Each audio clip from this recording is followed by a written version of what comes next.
Okay, good morning. Good morning, everyone. It's another day on Tom's Appalachian Trail journey. Headed from Springer Mountain in Georgia to Mount Katahdin in Maine, Lord willing. And the creek don't rise? I don't know. Hey, anyway, it's another day, another beautiful day. It's a beautiful day no matter what. I mean, we're out here in the woods. Have the great fortune and blessed to have the support of my wife at home and my family and all of my friends and all of you on YouTube that are rooting me along and cheering me on and providing those comments, which I appreciate so much. But looks like it's a cloudy day. That's okay. It was supposed to rain last night, and I heard a few sprinkles hit the tent, but it's dry out here this morning, so really nothing significant came down, which is good. I mean, obviously it's dry out here. I showed you all the drought damage yesterday, but hey, you're in the woods, you're living in a tent. Dry weather is okay, other than needing water to drink. But this little bitty spot right here, it looks pretty big in this video, but right here between that rock and this tree is about a 5-foot swath, and that's where that little bitty Big Agnes Copper Spur 1 tent fit. It was sloped pretty decently, but it caused no problem for me at all last night. Pretty heavy forest cover here. It was a great stealth spot. I love getting back in the woods in these stealth spots. We passed the Moose Mountain Shelter yesterday afternoon, and there were 5 or 6 young hikers behind us that said that they were going to go there.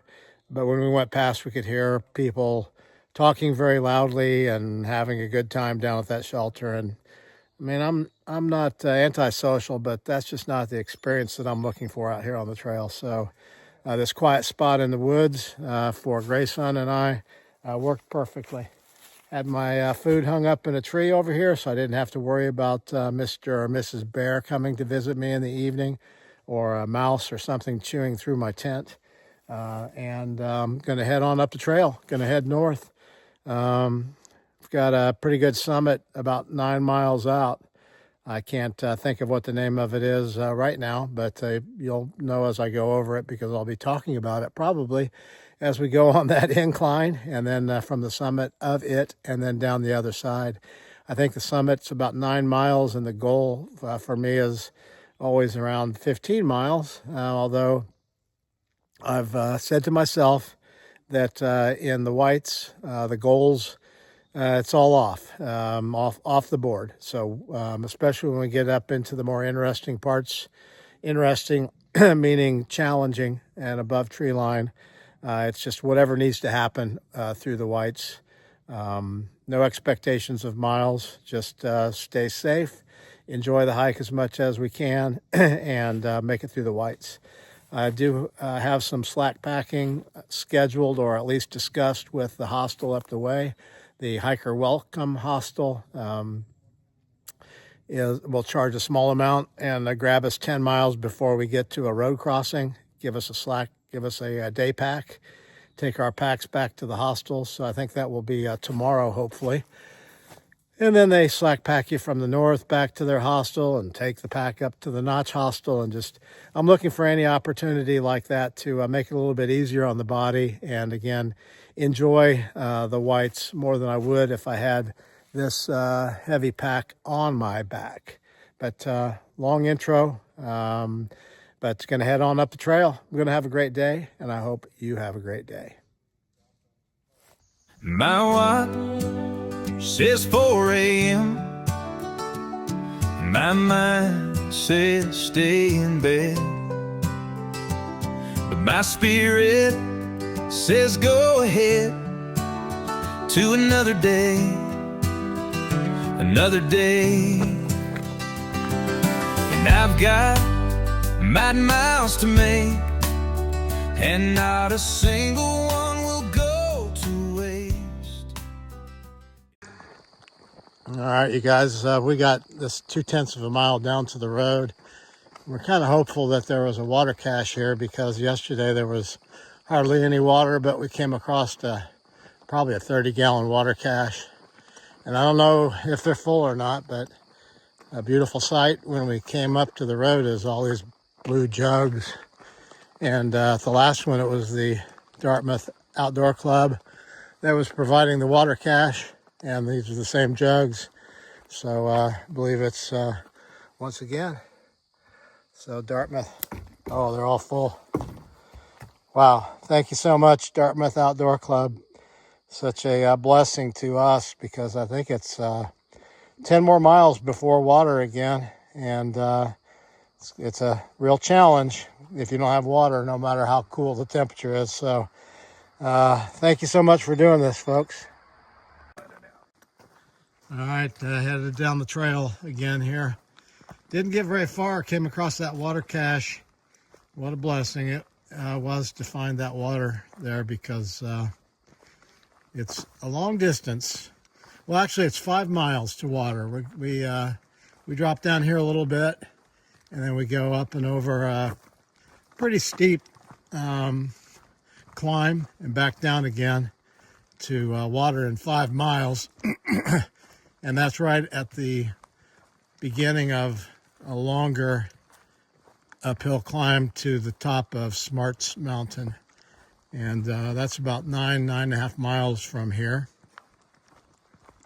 So the plan right now is I drank over a liter of water back there at that water cache. And I have 700 in the front and just a little bit in the back that was in my 1 liter bottle left over from breakfast.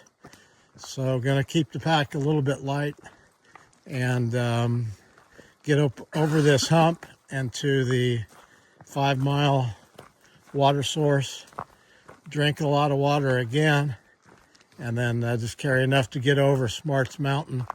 And then there's water at the other side of Smarts Mountain, which would be out about 12.5 miles.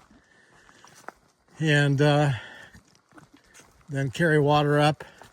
If the day goes as we would like for it to go, we will make it to Hexa Cuba Shelter, which is 14.5 miles, and kind of a bit of water management so that I'm not carrying 3 liters of water like we did up over the top of Moose Mountain south and north yesterday.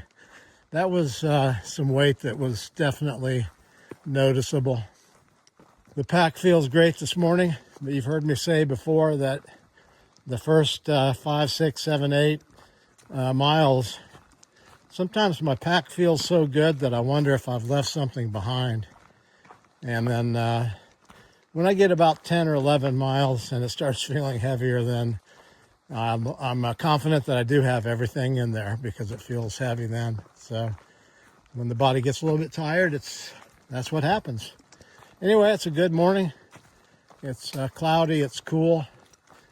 We've got a lot of water on the inside and enough with us on our packs to get up and over what we need to do.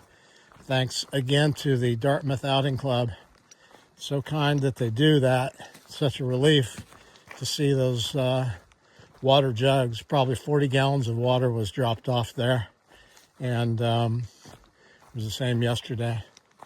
So what a blessing. Trail angels on the trail. You're so dependent when you're walking and carrying everything on your back. And you're so appreciative of the kindness of other people when you're hiking on the trail. Guess I need to be more aware of that just in everyday life because those same kindnesses are extended in everyday life. It's just not as obvious, or I just don't appreciate it enough, more than likely. But this definitely illuminates the need and just the importance of being kind to other people and thinking about what they're going through. So thanks again, folks. Beautiful. All right, you guys, look at this view. As far as I know, this is a unnamed peak, and it's been tough. We looked on the Far Out app, and this is our little blip for what's ahead. But it was a formidable peak. But look at this, it was worth it. Beautiful view out there. See the wings turn. Now you guys look at this rock cliff that this outcropping leads us to, and the mountain over there in the distance is up in the clouds. The summit is, whatever mountain that is, that might be what we're going up next. I don't know, but it's beautiful.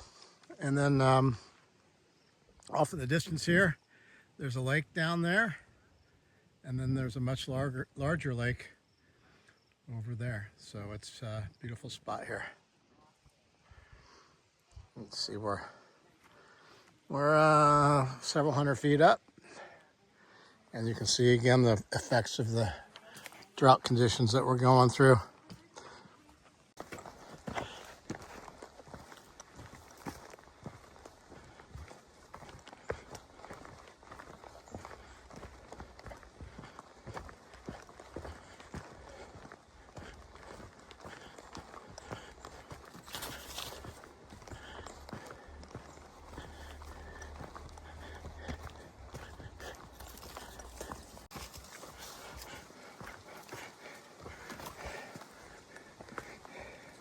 Okay, made it to a water source here. Gonna have to look and see if this is the one that we intended to use or not.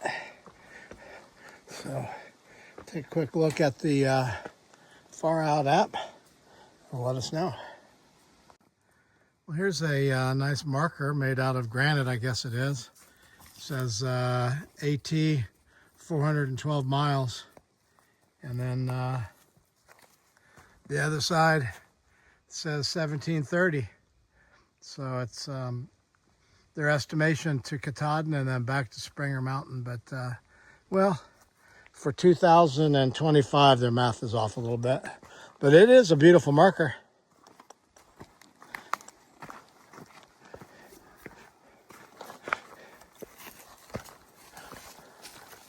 Hello, Grayson. Hey, How you doing?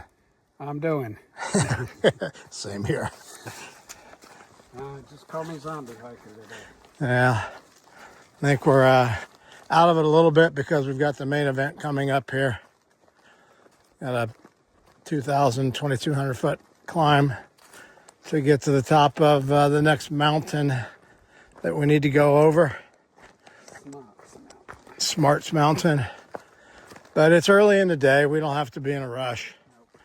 So we can take our time, take the pack off, relax a couple times, do what we need to do in order to make it. And you know what? If we don't make it, we'll stop where we stop.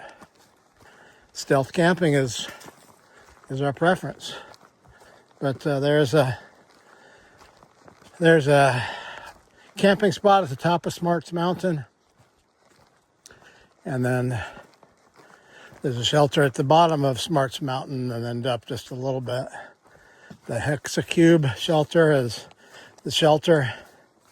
That'd be out about 14.5 miles. And then the camping area at the top of the mountain is at the top of the mountain.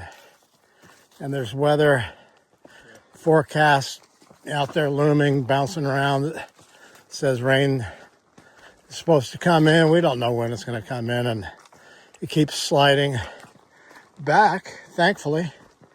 Right now, if you can believe the Garmin app, it says maybe the middle part of tomorrow afternoon there would be some weather. So, I mean, if things went the best case possible, we like to get up and over Smarts Mountain. And even if we don't make it all the way to Hexacube, if we at least get on the other side of it, then we would only have one climb tomorrow, and we would still likely be able to make it to the Hiker Welcome Hostel, which is the goal. So we're going to play it by ear and see how it goes. Here in about 3/10 of a mile, there's a water source. We'll decide how much water to carry, I guess based on what we think the afternoon is going to look like and where we're going to end up being, because once we leave this water source, there's no water until you get on the other side of Smarts Mountain. So won't speculate what the water carry is going to look like.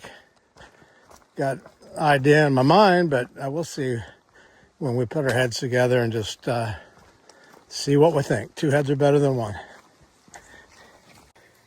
Okay, you guys, so we're getting ready. We're at the base of Smarts Mountain and at a road crossing here where we have a water source that we were going to filter water at.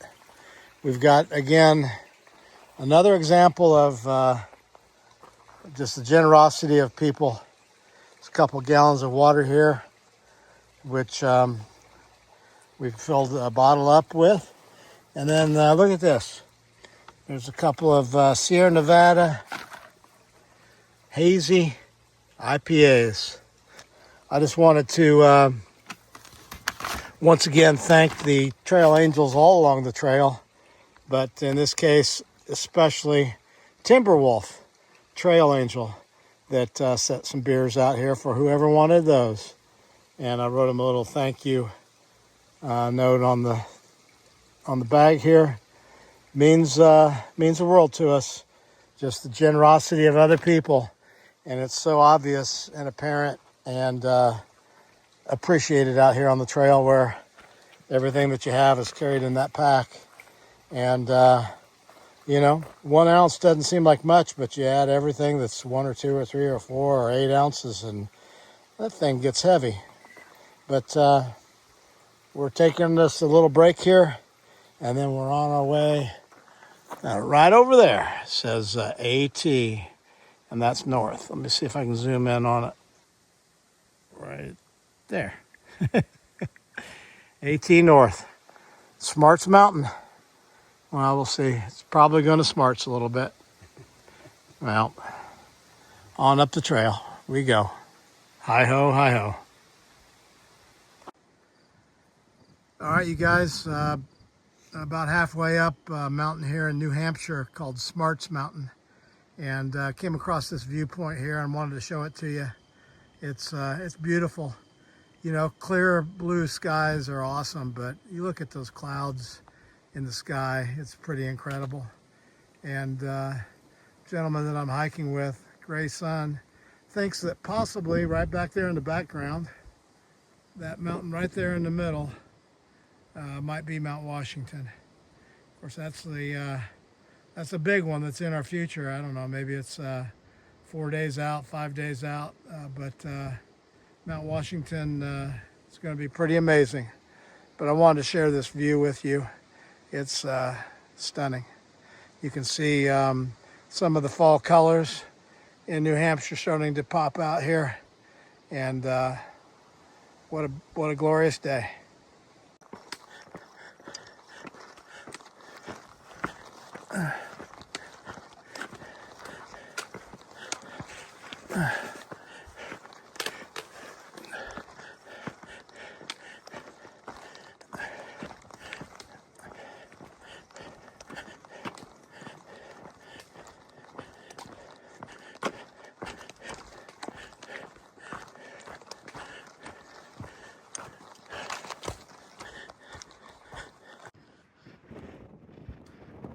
All right, you guys, this is a fire tower that's on top of Smarts Mountain.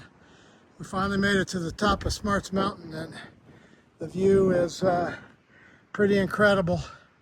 I don't know how far you can see, but you can see a long distance in all directions. There's the lake down there, lakes all directions.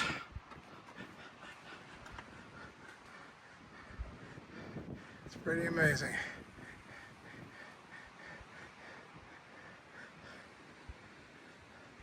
Quite a view. Don't drop yourself out.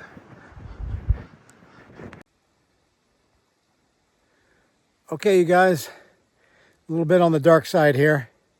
Apologize for that, but